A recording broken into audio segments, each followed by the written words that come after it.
Bopape begins in 1988 when he was arrested with his friend Bheki Nkosi. He was taken to John Vorster Square and never seen again. The family of Stanza Bopape tried desperately to find out what had happened to him. The police said Stanza Bopape had escaped from custody, and 3 months later the then Minister of Law and Order, ADRIAAN, repeated this allegation in Parliament. Many did not believe this version of Stanza's disappearance. This week, former security policemen started unraveling the elaborate cover-up of Stanza Bopape's death in detention. Stanza Bopape was a 28-year-old Pretoria activist and the leader of Mamelodi's civic organisation when he was brought to the notorious John Vorster Square police headquarters in downtown Johannesburg in 1988. It was here on the dreaded 10th floor that so many detainees before him had been questioned. Now it was Stanza's turn. His interrogators were intent on getting information regarding Bopape's alleged involvement with the so-called Maponya terrorist group. Bopape, the police say, was uncooperative and, in their words, stubborn. After some hours, they decided to go over to torture. In the first instance, it's not legal. It's illegal to use any method of force. But in the security branch, I experienced that it was sanctioned, approved method, which was not the case in the detective branch. Lieutenant Colonel van NIEKERK gave permission for an electric shock machine to be obtained from the Sandton police station. It was Sunday and this man, Johan Preez, was off duty. But he was quick to comply with the request. As soon as he arrived with his machine, the torture plan swung into operation. Preez stayed on to help, and Colonel van NIEKERK stood by watching. He arrived with the device, and Mr. Bopape was then placed on a chair in the corridor before van NIEKERK's office, and his hands or his arms were tied with, they call it Velcro strips. Mr. ZEELIE provided that. It's a big, large, heavy chair, and his legs were tied to the legs of the chair. And I started to turn the sling of this shocking device, or shock device. It was for a short while. I think it turned once or twice, and then it was stopped and asked whether he would cooperate. He answered no, or sometimes he just remained silent, and it was repeated 2 or 3 times. Can you say how this machine is turned? Is it a sling that is turned quickly? Yes, almost like an old-fashioned farm telephone. And everyone that you mentioned, Mr. ZEELIE, van NIEKERK, MOSTERT and yourself, you were present. Yes, that is correct. Did anyone do the talking? Many talked, many asked questions, but mostly I would say that I asked him because I was busy with the interrogation. I asked him questions and he didn't answer me, or he said he was not going to cooperate. And you say that the machine was turned approximately 2-3 times. What happened then? Then his head just fell over forward. And I thought that perhaps he was just pretending, acting, but van NIEKERK said that something's wrong. Everything stopped and Mr. Bopape was taken from the chair. We immediately untied him, placed him on the floor, and Sergeant Preez gave him mouth-to-mouth resuscitation.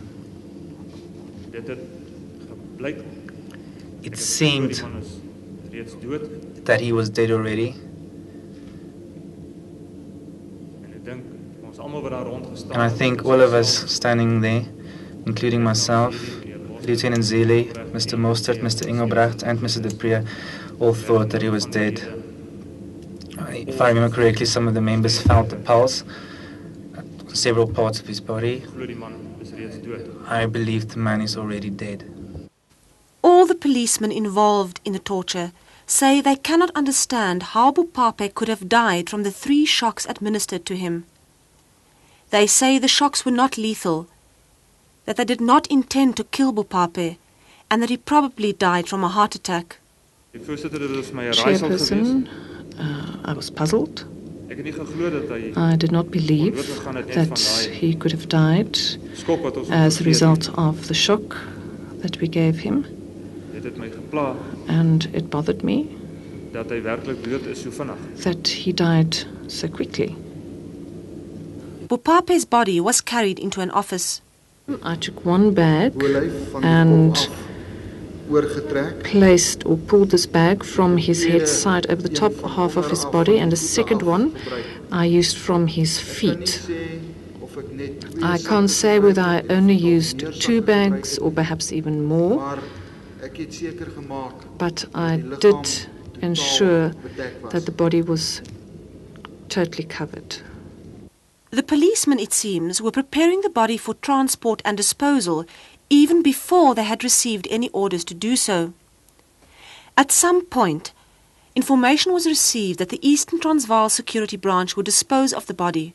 The Johannesburg policemen, however, would be responsible for cooking up a false story that Stanza Bopape had escaped while pointing out certain spots in connection with terrorism. The body of the deceased, Mr. Bopape, was taken to the cellar where it was transferred into the boot of Lieutenant ZEELIE's vehicle. And we left in one car, whilst Sergeant Preez and Mr. Engelbrecht followed us in a second vehicle, and we drove to Bronkhorstspruit. They then took the body from Mr. ZEELIE's vehicle and transferred it to Mr. van Lochenberg's vehicle. After the handover of the body, the building of fake evidence for a fake escape docket began in all earnest. The escape entailed that we would say that we took Mr. Bopape out to Sebokeng in the vicinity of the Deer, close to the WALT triangle, where we would have indicated to us the address of a specific contact person. The role of Mr. Bopape was played by Lieutenant ZEELIE. We stopped in Lieutenant Engelbrecht's vehicle. We punctured the wheel with a knife. We jacked the car up, and Lieutenant ZEELIE played the role of Mr. Bopape. He sat in the back, both his legs and his hands chained. He had the keys in his pocket that he took off, placed in the front seat. The keys were taken out. Some of the chains were loosened. And Lieutenant ZEELIE, who played the role of Mr. Bopape, he shifted out on the left-hand side of the car, and me, Mr. MOSTERT and Engelbrecht was busy with changing the wheels. The arrangement was that I would escape in Bopape's shoes. I would run through a maize field, and I would run through that, and at another point, Preez would then pick me up and take me back to John Vorster. The reason why I acted as Bopape was the fact that I was not involved with the interrogation, or that I was supposed to be involved there. I pulled out my service pistol and shot several shots, and Lieutenant ZEELIE disappeared in the dark. And about a kilometer further down, there was another vehicle with Mr. Preez in it, waiting for him.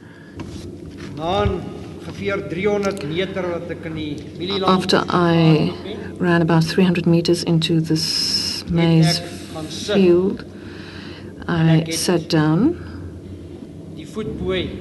and then I also loosened this chain on my one leg.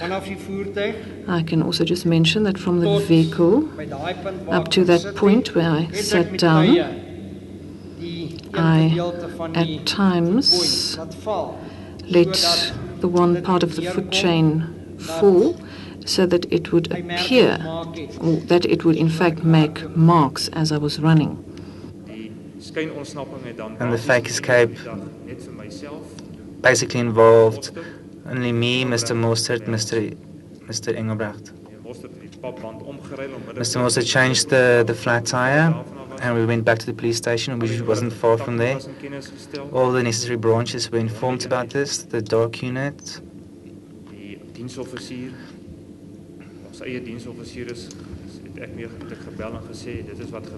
Surface officer, I phoned himself and told him what happened because they didn't know what happened. And later General de Toey turned up at De Deer.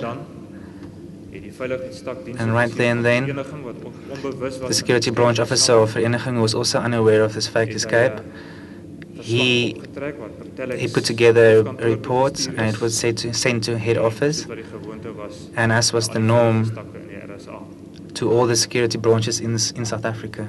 At the end of all this, one of the most elaborate police cover-ups ever was in place.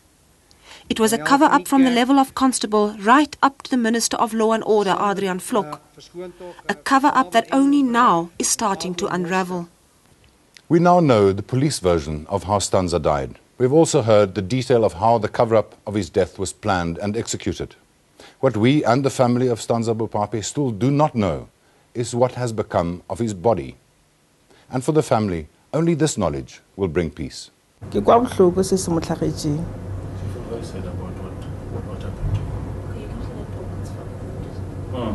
Ka gore ha ke tsebe le maile ena ke tsebe le mo re ngo feletse kae ka mokgwa ba bolelang ka gona di story tse ba di bolelang ha ke di kgolo. More than a year after Stanza Bopape's mother made this emotional plea to the Truth Commission, she still does not have an answer. This past week, Mrs. Bopape and her family cut lonely figures in the sometimes almost empty hall. They quietly listened to the police torturers describe Stanza's last moments alive. So pula re gore nete ayo. Ka re henke le reng bona ke re ba dile ntwe ba le botle. E ba tsantse go bolela ka mo ka ntwete. Jwale ola o bolela se, o bolela se. Belo o tla tseba jang gore nete mo ma. Mona hana ka di mpotsa re go mola yana ba molaile mara ba mo fishitse. Ka re hanjwale bona ba re ba molatlitse nokeng. A ke re ba tseba gore nokeng re ka se ke berai. Ba tla re dikwena di jele. Jwale nna se be ke re ho bona ba bolele dinete tsa bona ba mphe marapa a uwe he le re ba mo epetse na ke polokele yena. Mike Bopape believes the police are still covering up what really happened to his brother. These guys have been telling us the story, I mean the fake stories.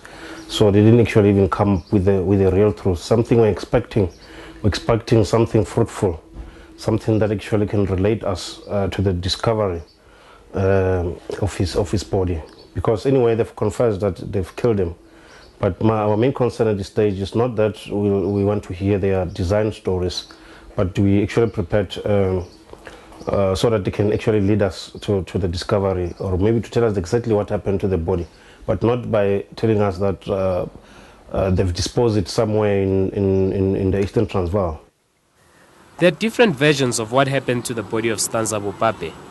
In an interview with a special report last year, a former security policeman gave us one version. I was put under a lot of pressure by some of my agents about what happened to Stanza Bopape, and I had to fend this off because I'd never heard of the guy, I'd never seen him. And it was only later that actually at an informal gathering of security policemen that the true story came out that he somehow, and I understand he was picked up in Pretoria, but he was brought through to John Vorster Square, and during interrogation, physical interrogation, he died and his body was disposed of down a disused mine shaft. But the truth of where the bones of Stanza Bopape lie will only emerge in the second round of amnesty hearings later this year. Brigadier Skalk Visser and Captain Leon van Logrenberg have applied for amnesty for the disposal of Stanza's body. The family does not believe the version that's been presented by the applicants. The family believes that something else happened to the body. In other words, that at this stage the web of deceit appears to be continuing. Now, according to documentation in our possession, and it's also been stated during the course of the hearings, the body was dumped in the Komati River. Obviously, the TRC, that evidence still has to be led fully, and the TRC then have to assess it and make whatever judgment it makes. But as far as the family is concerned, it seems quite improbable that that is indeed what happened.